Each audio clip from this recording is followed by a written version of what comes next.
Расте интересот на странските инвеститори за превземање на пропаднатите македонски капацитети од времето на транзицијата. Некогашните гиганти повторно ќе проработат и работниците ќе се вратат на своите работни места, велат надлежните. Најсвеж пример за ваквата состојба е германската инвестиција во Велес, која за 5 години ќе врати на работа 1000 лица. Германскиот инвеститор ја превзема поранешната текстилна фабрика Нонча Камишева.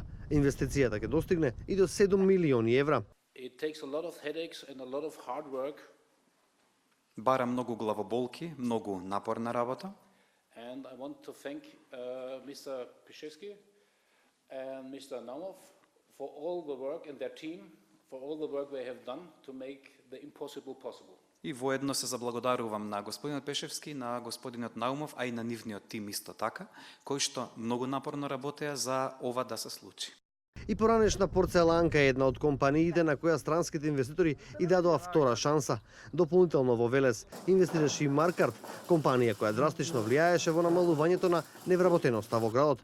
Според надлежните во последниве 10 години, стапката на невработеност во Велес е намалена за 50%, а странските инвеститори се почесто се решаваат своите бизнис планови да ги реализираат во браунфилд вложувања. Бугарската фирма Минстрой веќе ги превзеде рудниците Тораница и Злетово. Според најавите, слични вакви инвестиции се очекуваат и во Битола и во Охрид.